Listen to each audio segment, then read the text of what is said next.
Hello and welcome to the Coach Replay Show. My name is Kim Ramadan, and I'm excited to share with you a conversation I had with Lindsey Deacon about teacher efficacy.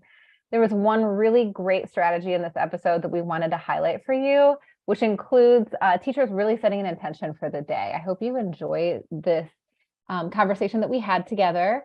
You can click the link in the description for the full episode. Be sure to subscribe to our notes and takeaways and tune in next week for another Coach Replay Show. Thanks.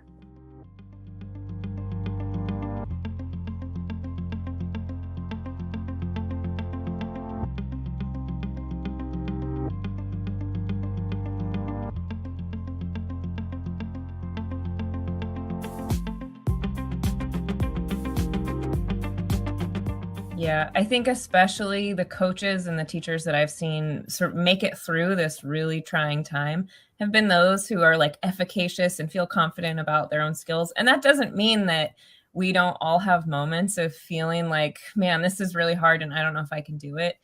But I think always being a learner, right? Mm-hmm. Like that we're always learning no matter what it is, and being open to new learning opportunities.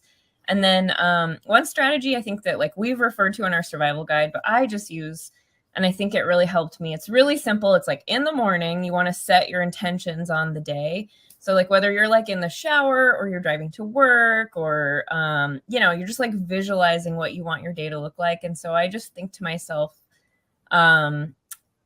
like, who do I want to be today? How do I want to show up? So, it's one thing if it's like the first week of school, you're going to show up one way, and it's a different way if you know that there's going to be something tense or toxic happening, or, if there's like some giant emergency, you just know that you want to just pre-visualize, how you're going to show up, and then what skills you might need to develop that day. If you're leading PD, it's one thing. If you're like managing a team, it's another. So those skills, I think, always really help me just to like set the intentions. And then at the end of the day, like ask yourself, how'd it go? Yourself. Yeah. And I think that's definitely connected to the idea of like always growing and always learning, right? Yeah. That end piece is really important. Yeah.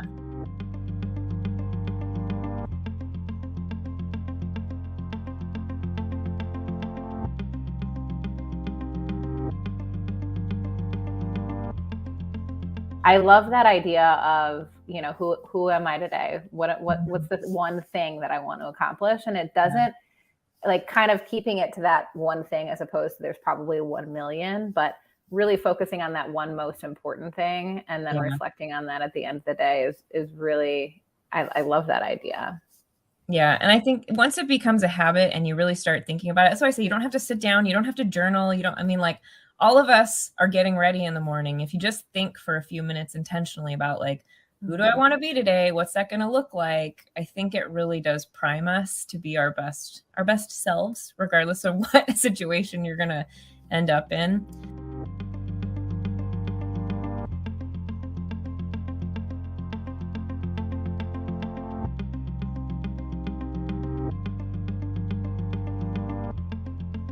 Of course, I'm connected through coaching, but I just knew that I needed a coach going back to distance learning. There was no way around that.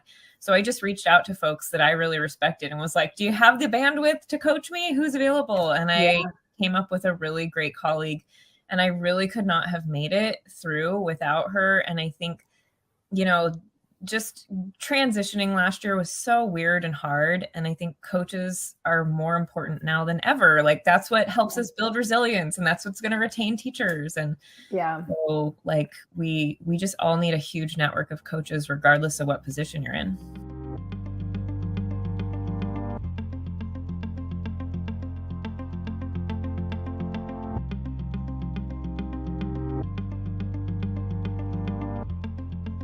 I think, it's all wrapped up in being a learner. Just every day at the end of the day, I kind of reflect back, like, what did I learn how to do today? Or what did I learn about myself? And I think that when we're just really thinking on building our skill set, I think that will always help us know, well, this is where I was in the fall, or this is where I was last year. And it really helps us establish that we've made a growth in ourselves. And I like to list sometimes, like, what are the things that are going right for me right now? And sometimes I'll sit down with colleagues or my coach, and I'll do that as well.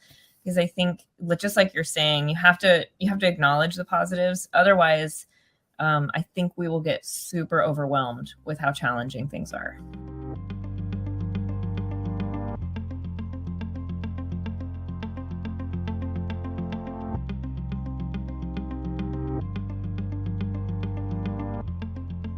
I watched that whole thing several times because I felt like there were so many great strategies. And something she recommended was to make a joy list, which is thinking about just like in life. And I was thinking sort of personally and professionally, like when do you feel energized, and when do you feel excited, and just like your best self, and then just making a list of those times or places.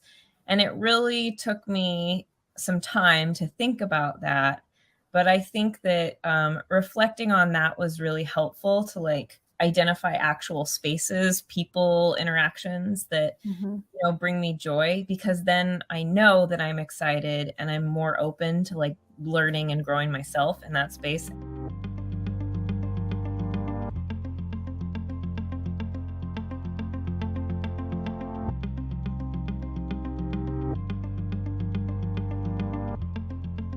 Yeah, I think that like a lot of my work in the last couple of years has really been focused on helping teams, because there's teacher teams, there's coaching teams, and everybody was really isolated when we were working from home. And so there was sort of those struggles of feeling isolated, but then everybody being thrown back together and maybe not having a sense of like, not just like community, but also a sense of collective efficacy to begin with.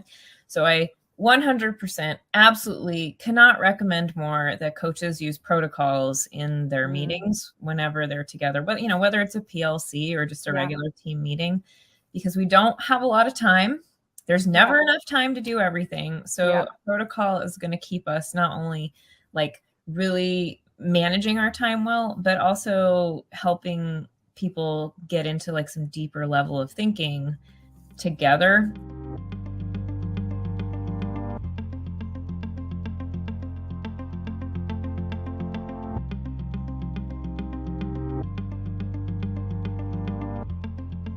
And inevitably, I think teams realize like, wow, we're all working really hard in these individual ways, but it impacts the collective overall. And I think that from experience, I've never once had somebody complain like, oh, we did a success analysis. People love it. It was terrible. Yeah. Well, and then it goes along with like the positivity, right? And the joy and the bringing to the table the things that are going well. And I think that we are not programmed as humans to think about positive things. We're programmed to see the negative. Yes. And if we don't have protocols and things like that in place, it could be the whole PLC is talking about all the bad things that are happening and complaining and test scores and whatever.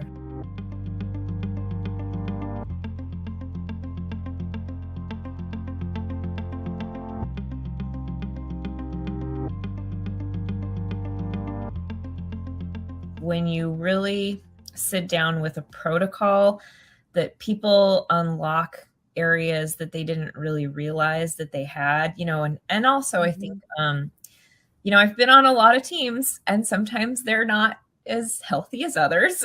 And so even if it's a particularly unhealthy team or even a toxic team, when you focus on the positive, they're building empathy. And I know that that is something that toxic teams really need to be able to do, is come together on something that is working.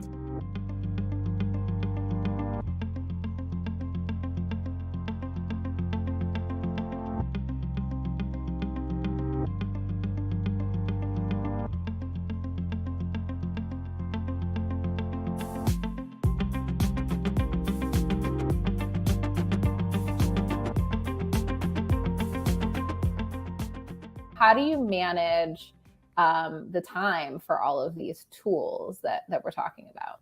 Yeah, I do a thing. This is just my thing, but like clean eating, it's like cut out the junk food. I call it clean coaching, where it's like cut out the junk. You only have a certain amount of time. And so you have to be really clear on your goals and really prioritize only those goals. because I think in education, like we always have new ideas and, you know, there's so much energy. And I think a lot of people outside education might not realize just like how quick we're constantly moving and problem solving. But in a way, sometimes that can almost get us off track. And so that's why I say like clean coaching is just like, what are your goals before the end of the year? What do you absolutely need to get done? And if it doesn't fall within that bucket of work or those couple of buckets of work, you just got to go, I don't have time. Yeah. You know, or, you know, and use good phrasing. You're just like, you know, how does this fall under our bigger picture? Oh, it doesn't. I guess we're not going to be able to get to that this year. Yeah.